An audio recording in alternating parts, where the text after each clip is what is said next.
without any further delay, please join me in welcoming John Hayes, the Chief Marketing Officer of American Express.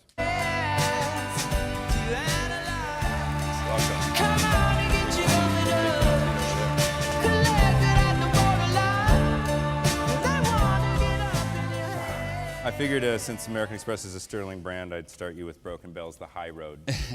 Thank you. I don't put I'm any honored. thought into the music at all. So John, you're the Chief Marketing Officer of American Express, but the average sort of lifespan of a CMO is 18 to 24 months, and you've been doing this for 15 to 16 years. Why? I guess I've been found out. Well, first of all, I mean, good morning. The reason that I'm still excited about what I do after all these years is because I believe we're in the middle of a revolution. I think the history books are going to write up this period as a revolution, maybe not like the American Revolution or the French Revolution, but certainly along the lines of the Industrial Revolution. And I think the rate of change in politics, in economics, and certainly in technology and the social space, I just think it's what keeps me interested and keeps me going to work every morning, because what we do is, it's not the same as it was 15 years ago. Everything has changed. Yeah. You took your job sort of at the Netscape IPO. I mean, literally, you sort of, you timed that pretty good, you know, in terms of right when the internet, revolution started. Yeah. Actually, raise your hand if you're an American Express card member. Oh, holy cow. That's everybody. All right, and member since, come on. Anybody know the member since date? 88, 87? 82. 82. 68? 60. I think he wins. Thanks for asking. Yeah. Because, what we are in awe of is the fact that our members know when, they know the tenure of the relationship. And for us, it really reinforces the fact that there is a relationship, and it's a relationship that matters. And if we don't recognize that relationship at the right points in time, we hear feedback about it. I got a glowing email from a woman about 2 months ago, and it was about a great service experience that made all the difference in her view of American Express. Very positive, but at the end it was P.S. By the way, last year was my 20th anniversary with you, and you didn't notice. And you didn't notice. And I did at that point, and made up for the difference. But we have to pay attention to these things, because our customers value the length, the tenure, and the involvement of that relationship. So, and it's real, and it's evidenced by the fact that those dates. By the way, we never ask you for that date. It's not something that's part of the security of the card, but yet most of our members seem to know it. Yeah. So I was reading through a number of your interviews over the years. There's lots to read through for 15 years. And there was something that you said that I thought was kind of germane to this, to the theme of this. You said the chief challenge for brands today isn't awareness, it's customer engagement. Can you unpack that for us? Tell me what you mean by that. Yeah, I mean, we've always been in a unique situation because we've had the ability to have a dialogue with our customers. That dialogue historically has been, via the telephone. That, by the way, has shifted incredibly. It is a digital dialogue today. In fact, we have more customers being serviced digitally than via telephone today. But we've always been a brand that I mentioned earlier is about relationships, and relationships require engagement. So when we think about our marketing plans, creating awareness for American Express, I mean, can I see a show of hands of those of you who aren't aware of who American Express is? I mean, the brand has been around for 160 years. And its heritage, its tenure as a brand is based on relationships that it's built over that period of time. And that's no different today. So when I think about our objectives, it's really about engagement. And what I love about where the world has gone is it gives us more ways to engage. We can engage real time, as you talk about, John. We can engage in ways that allow us to get feedback immediately. And so it really has helped us become even more engaged with our customers because it's given us more ways to dialogue. Can I ask you, in terms of engagement, like one of the things I've noticed that Amex does that you've been very involved with is the creation of content or the underwriting of content. For example, particularly in television, you were instrumental in starting a number of shows. Yeah. Is that what you mean or is that one of the things you mean when you talk about engagement? Yeah, when you think about our brand, it's not just a payments brand, it's a lifestyle services brand. It's a company that serves its customers and the passions that they have.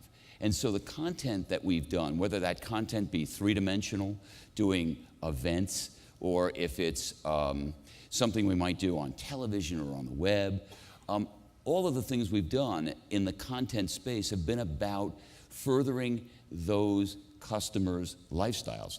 And so serving them in ways, entertaining them in ways that makes their life that much more enriched.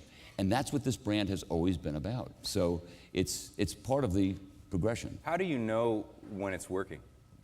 How do you measure it? How do you, you've done really interesting new television series that you've underwritten. Like, how do you know that that is moving your needle? Or is it? It's a little bit of both. What we find today is that we can't do everything through analysis and research. We have to go and experiment. And so when we experiment, we do everything we can to measure the success. We have a lot of feedback loops with our customers. Not as many with prospects, but we still have some. And we listen a lot. If I can just talk about that for a moment. Yeah. The thing that I'm finding more and more is that whether it's with business, with government, with brands, people want to be listened to. They're demanding that they be listened to. I think technology has created some of that expectation. Mm-hmm. And so, what we do in terms of measurement, the most important thing we do is listen. And we're establishing new ways of listening every day. A year ago, one of the challenges I gave my team at the end of 2008 going into 2009 was I challenged each of them to find a new listening post for customers. I didn't care what it was. And then I encouraged them to visit it daily. And then over time, help me understand, what are you learning now that you didn't know before? So while we do, when we do a television program, we look at the ratings, we look at, the conventional measures of success. We're still looking at those. But we're also trying to listen to what are people telling us. And there's so much out there today to be heard that we're finding that as long as we listen carefully, find new listening posts, visit them daily, we're actually finding that we're getting a lot out of that alone. Well, and by the way, just so everyone knows, we're going to have a lot of time for questions in this conversation, but also Can I just take my absolutely go warm nuts. up here on? We don't want you to have a Mark Zuckerberg moment there. Oh, I'm not even sure what that is. He just had a little sweaty moment at a conference last week that got picked up, I would say, pretty broadly. He was on the privacy hot seat. I think you've got about 700 lawyers and policy guys worrying about privacy at Amex. You've been doing it for 160 years. I wanted to mention that John's also going to be taking questions all day long as part of his participation here, which is, I think, super cool, because I know you got nothing else to do today. Well, I but think it's hang important. Hang out and check Z tweets. So you're going to be answering questions from American Express and use the hashtag #AmexHays. Amex Hayes, Right? that's right. And so if you want to ask a question A-M-E-X-H-A-Y-E-S. of John, you can just ask it on Twitter, #AmexHays, and he'll answer it, which I think is pretty cool. And you can tweet that out as well. So let me ask you, the last couple of years have been rough in your sector specifically. The financial services sector basically took the blame for a global economic meltdown. Mm-hmm. When did you have your sort of holy crap moment? Like, at what point did you know things are bad and we're in for it? And what did you what was the war room like? Or was there a war room? Like, how did you get through that? Well, I think that when the credit crisis hit, and I guess the credit crisis became most apparent to just about everybody, I'm sure all of you in this room, it really happened when Lehman went under, and certainly everybody then registered, wow, there's really something very real here, new ground. You know, as a management team, you know, we were in touch with each other, you know, daily, and you know, evaluating our plans, evaluating how we had to change our plans. But the most important thing we had to rely on is really the heritage of what we work with every day. And you know, a lot of things didn't change during that period of time. You know, how we service our customers, how we listen, what we were doing for customers, those things didn't change. And so, you know, as much as we were going through a very difficult time from a credit, you know, standpoint, we were able to stay closer than ever to customers via new technologies, you know, being in the digital space, but also it allowed us to, you know, be a trusted brand. I mean, American Express today is still a very trusted brand. And, you know, we've managed through this period of time by staying true to our values and by staying true to the things that have made this brand what it is. So, you know, you talked about earlier the 15 years. For me, the 15 years came in handy. Yeah. I'm so glad that didn't happen day one when I joined the company, because it would have been a lot more difficult to navigate. It didn't make it easy, but it made it at least a little bit more familiar for me to understand what are the assets that we have to work with here. Yeah. You know, you think about this company. If you don't mind, can I just explain a little bit how I think about American Express? Go nuts. So to John's question, we're in the midst of the credit crisis. You know, it's fourth quarter 2008, and for me, it was about taking stock of what you have when you're in a period of time like that, and I think that's the most important thing. So the first thing that occurred to me was, you know, look at this customer base we have. You know, almost 100 million cards worldwide. It's a global business. There are corporate customers, there are small businesses, there are consumers. The breadth and depth of this audience, and they tend to be higher spending, more affluent customers. So, you know, when you take stock of yourself, you say, wow, that's a great franchise to have. And then I started to think about the merchant base we have. You know, we're one of the few, or really the only company that has this horizontal scale where we issue cards and we are directly in touch with our customers, but also directly in touch with our merchants. And so you think about the buyers and the sellers, and we're doing business with both parts of that formula. And that really did, you know, help me understand this is a great global network we have, and so much to work with all of these merchant groups. And then you think about the brand that we have, and you know, the depth, the value, the tenure, the power of this franchise. And I felt pretty good that we had a lot to work with. I mean, I'll take that hand any day.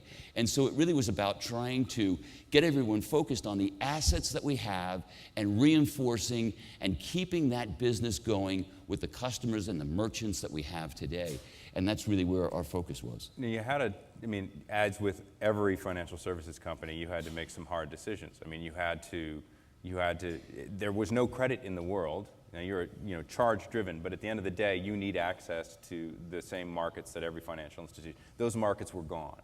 That translated into pain for some of your customers, in that you had to make decisions that negatively impacted their ability, for example, to manage their small business or whatever. How did you manage through what was a period of time where you had to tell some of your best customers, I'm sorry, but you know, we can't. There's no water at the well for us. And that means that it gets passed to you. Yeah, I mean, no one in terms of our customer base was unaware of the environment. And, you know, the environment was so pronounced, so different from what we had encountered in recent history as a, you know, both as a country and as a world economy. And so there was no one that was blindsided when we were in touch saying that we had to make changes to the way we were looking at credit, for example. But, you know, we made it a dialogue. Again, you know, we talked about engagement. Engagement from a marketing standpoint is important, but also engaging on an ongoing basis is important. And we made it a dialogue with those customers. I won't tell you everybody was pleased about the fact that we had to make changes, but that was important in terms of providing stability for the business, and doing that made a lot of sense. Now, you guys see a lot of data in aggregate. We do. I mean, a ton of data. I mean, I wish I had access to that just to see what was going on, but you do. So let me ask you, from what you see, how are things going? What is the, tell us good news.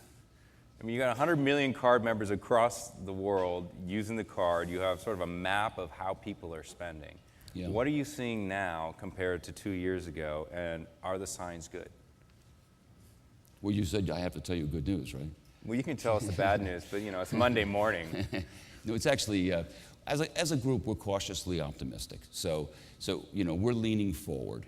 However, and some of the numbers I can share with you, certainly. From our first quarter results, we saw our global card member spending increase by more than 15% worldwide.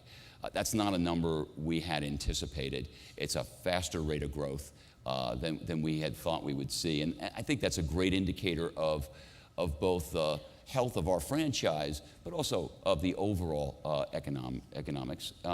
We also saw our write-off rates and our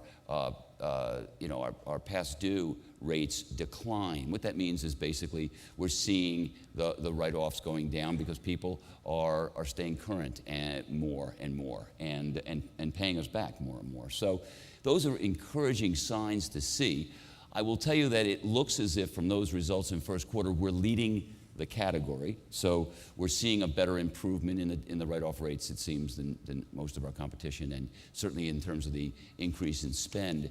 But so we're cautiously optimistic about where things are.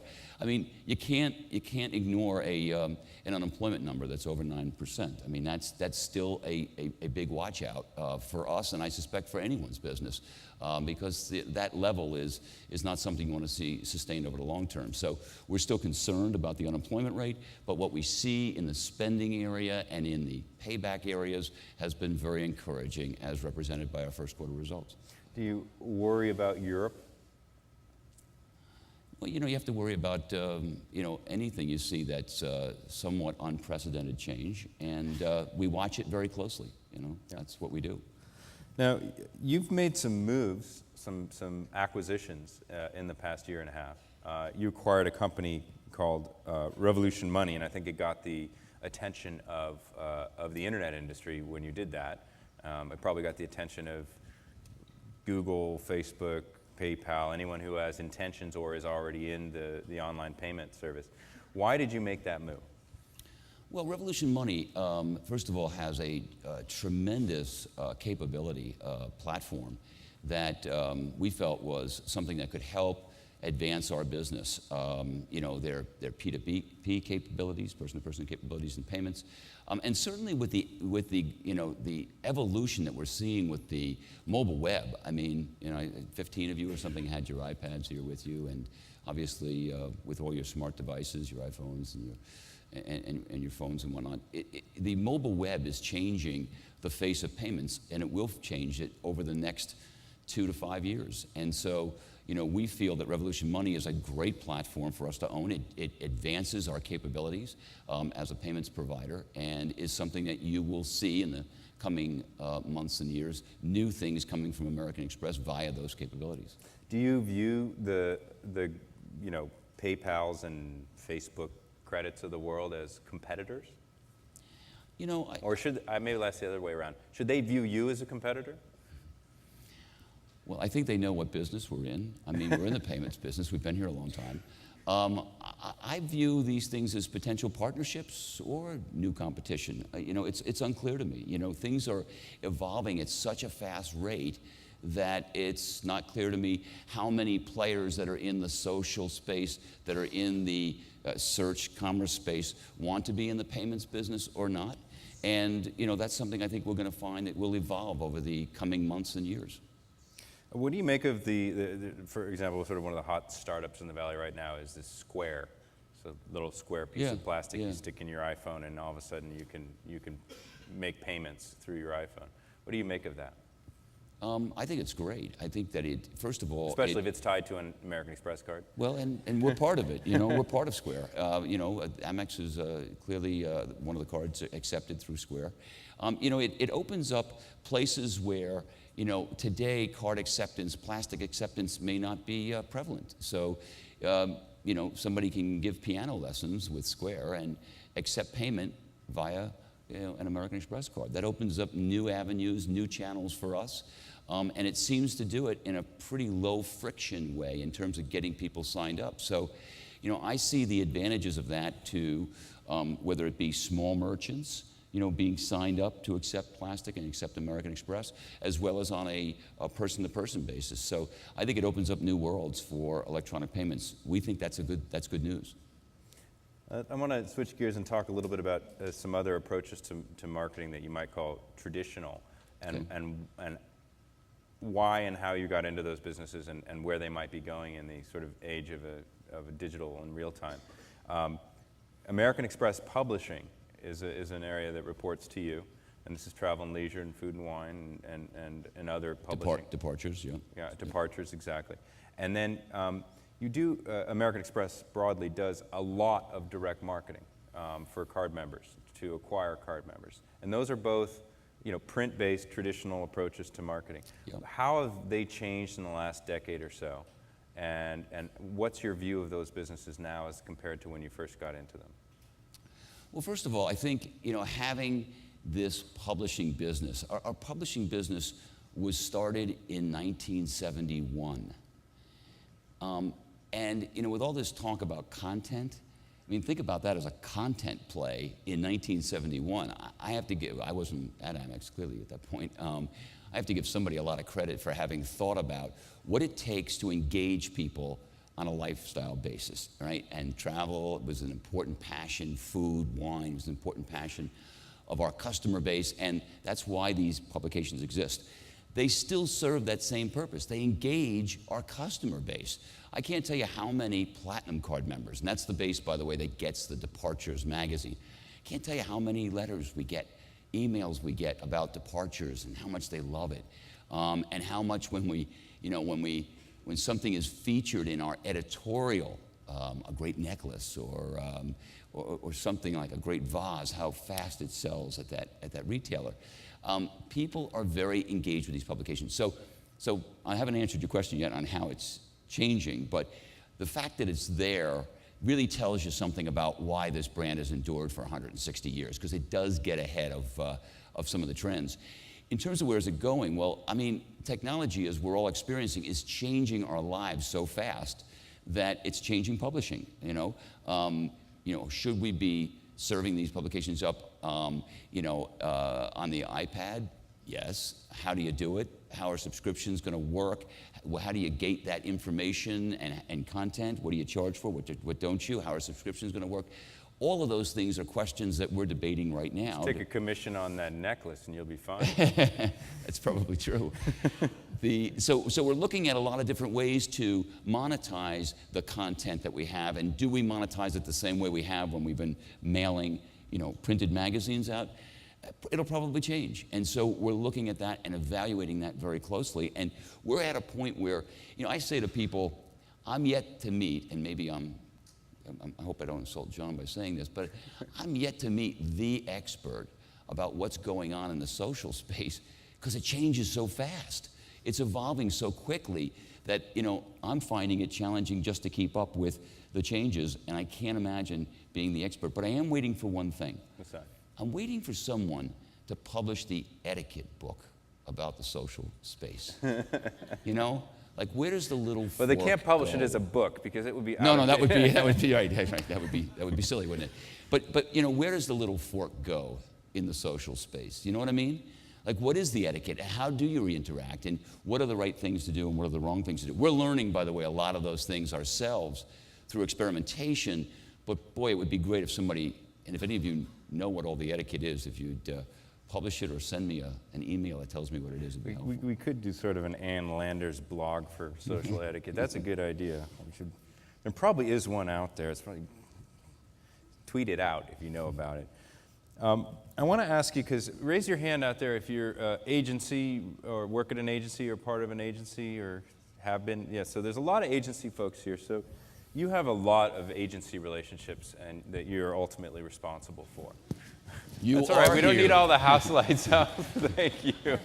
can turn the house lights It's nice to back see down. there are people here. It's great. It was all a mirage. So tell me how the agency relationships have shifted. We're going to talk to Bob Lord about this later, but what's new, and how have they changed? And it seems like there's been something of a disruption in the agency world, and how are you managing that? What are you seeing there?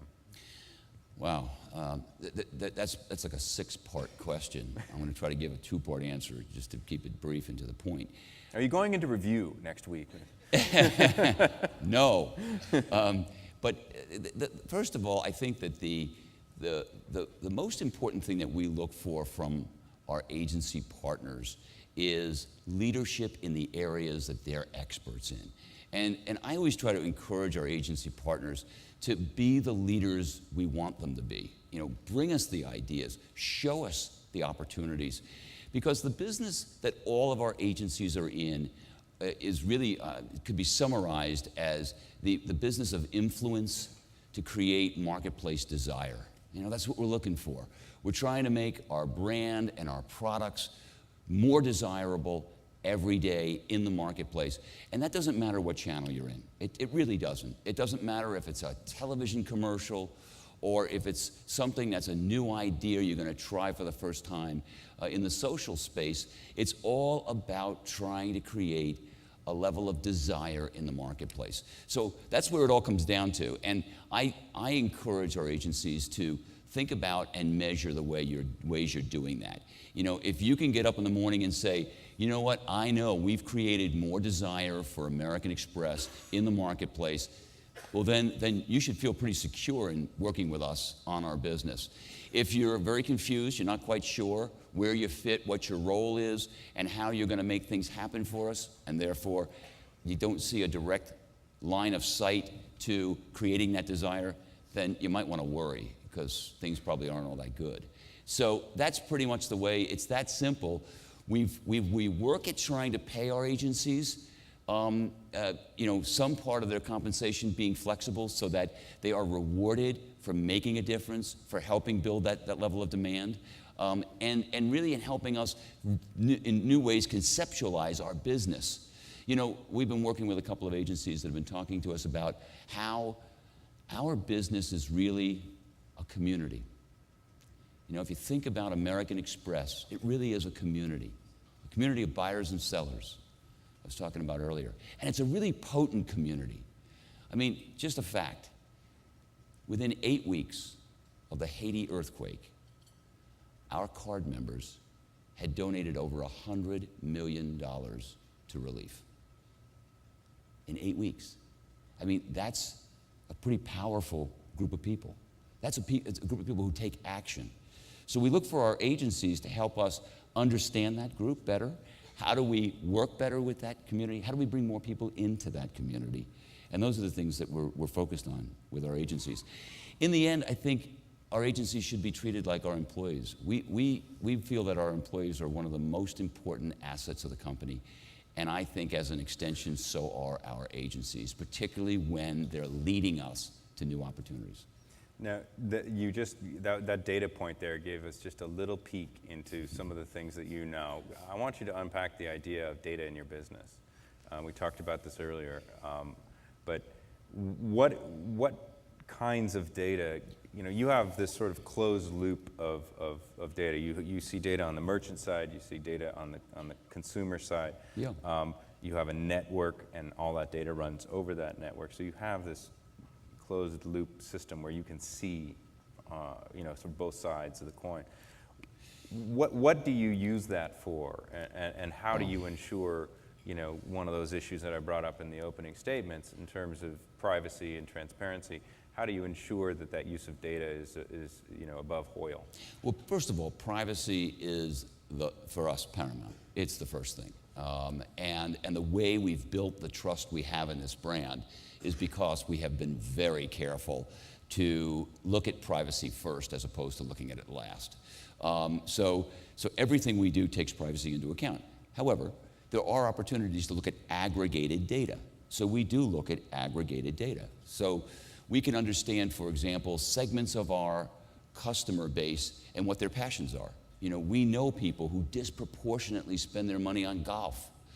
And we can see that. We see other people who are, you know, really into food or travel, and so we can help to serve those folks by better understanding what their passions are. But we do it on as I said, the data is always on an aggregated basis, and we don't release it externally outside the company. Some things we do with our data outside of the company, we have, we've assembled for some of our B2B customers some analysis where we've looked at what were the trends that led into this downturn, and what are some of the industries, because remember all of the corporate cards we have, small business cards, we know what's happening and which industries are coming out of this downturn first. And does that inform your marketing decisions? In other words, you can see sort of, well, these sectors are spending into a recovery, so we're going to market ahead of that. Absolutely, absolutely. It helps us from a marketing standpoint. We also will share aggregated data with some of our partners and some of our customers, because it'll help them improve their business results. And does that same data and that view is you can take those trends and go to the media side of the business, to the content creation side of the business, and say, you know, all of a sudden people are really into food or restaurants, and that's why you start the restaurant, or Sure. you know, Sure. When we look at content, everything we do is informed by what our customer base is doing, because this customer base, first of all, is a broad sample, and we can understand the changes, increases in travel. You know, what's happening with travel? You know, during the downturn, what did we see happen to business travel? What happened to personal travel? You know, what happened to destinations and what changed? We can also watch as you come out, you know, what is the average spending size per trip? Things like that. So we make use of that data, but again, we're very careful not to share any personal identifiable information outside of Amex. We're at the point at which we'd like to take questions. So if anyone has a question, raise your hand, and there should be folks with mics coming down the aisles. We've got one over here.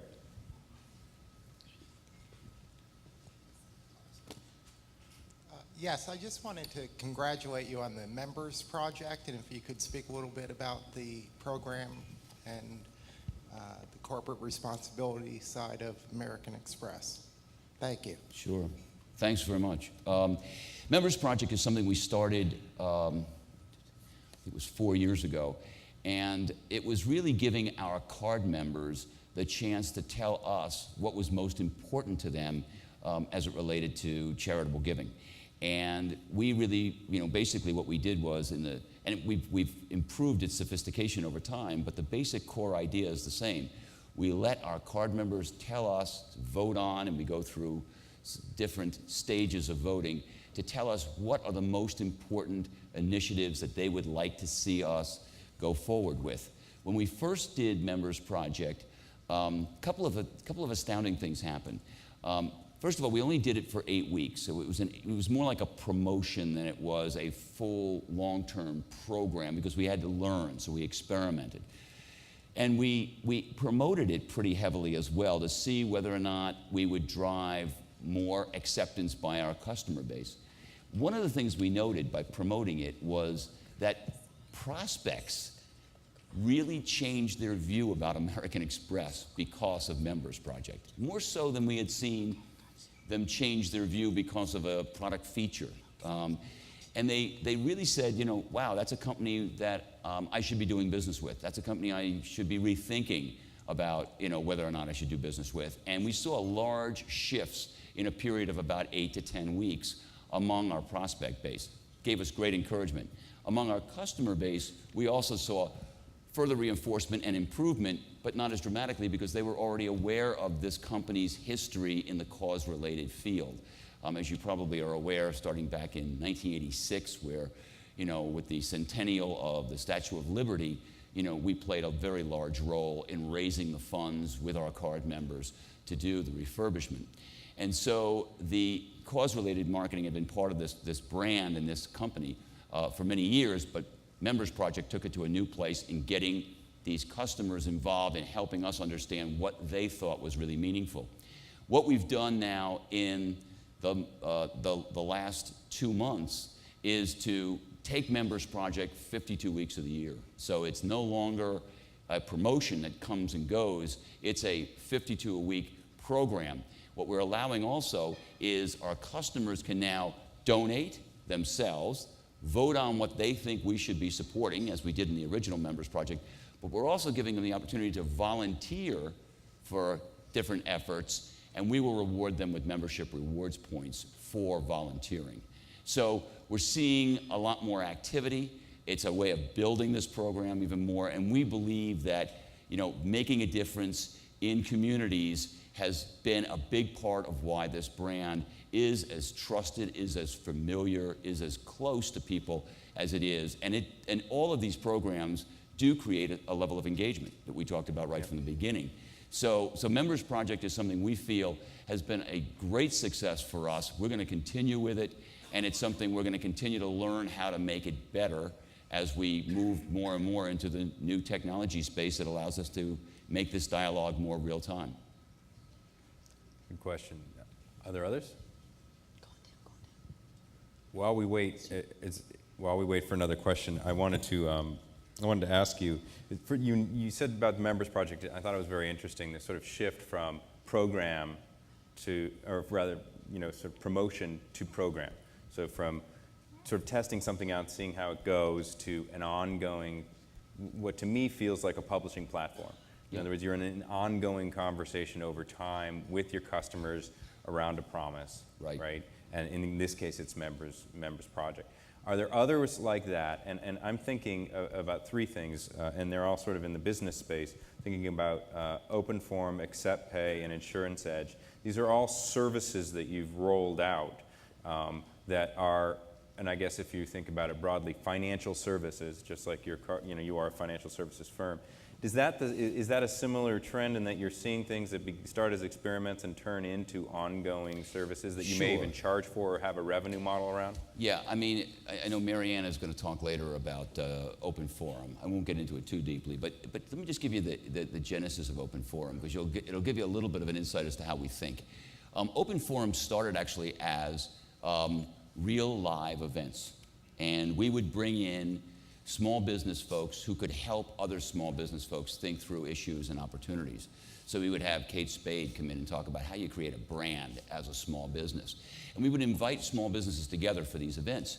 And we used to have a holding pen for everybody, because the show would have to start at a certain time with everyone there. And the holding pen was called a cocktail party. And we would bring them into the holding pen. We didn't tell them it was a holding pen, but it was a place to get everybody congregate until the show started. What was interesting by observing these customers' behaviors was that they had more fun in the holding pen than they did at the event. Not that the event wasn't great. Sure, it wasn't the cocktails? It was the cocktails, but it was also, they were networking. Right. They were giving each other their cards. They were finding new players to source from. They were finding new customers to buy their goods. They were learning things about business. Other people were solving problems. And that's what inspired us to move to the digital space with OpenForum. OpenForum is a content site. It does provide unique content to small businesses, but it also provides a forum for them to interface, to interact, and to grow their business. And as I said, I know Marianne's going to go into more detail later about OpenForum, but it truly is a community. It's a community of small businesses. And we think there's a lot of value in helping that community interface, interact, and find opportunities and grow their businesses. Got a question here? John Patrick with Attitude LLC. I wanted to ask you about real time. I mentioned earlier I've had a card since 1968. Yes. And my monthly statement works pretty much the same way it did in 1968 today. You have a closing cycle. If you call about a charge, it may not have posted yet, you know, kind of the decades-old terminology. Where are you in actually becoming real-time in your financial systems and the way you collect and report? And it's a bit different than Amazon and other online capabilities. Well, I think that I hope it's not the same as it was in 1968, because there's a number of things we're doing real time. From a statementing standpoint, are you in what we call My American Express, MICA? Do you have an online account with us? Yeah. You do? Okay, good. So you can access that information. It's not posted the moment you make the purchase, but that will be changing over time. We're getting there. We're upgrading, we're updating systems. We didn't start from scratch 3 years ago, so we do have some legacy systems we're working with. But you will find that we are updating it faster and faster.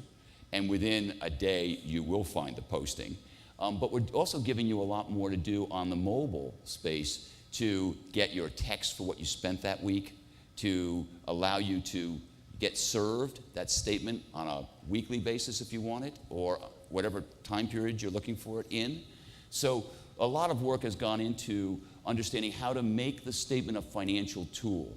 And we've done a number of things with some of the apps that exist today that allow you to make better use of that tool. As I said, you can be texted what you've spent, how you've spent it. We can give you breakdowns by category.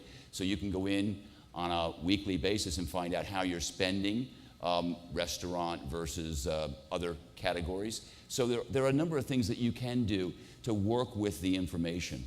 The speed on our system, where it can't be sacrificed, is at the point of sale. So that's our primary focus in terms of speed and turnaround. Because if we slow down a transaction, we've done our merchant partner a disservice.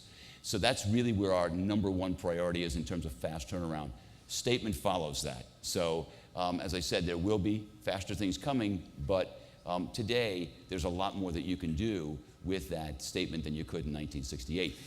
But even things like year-end summaries, we give you that on a rolling basis, rolling 12 months. You can get year-to-date spending again by category. So there's a lot of things you can do to set yourself up with new ways of looking at it. Yes, if I may, one quick follow-on question. Thank you for that. It must frustrate you to get the feedback that people can't get their card accepted at a lot of places.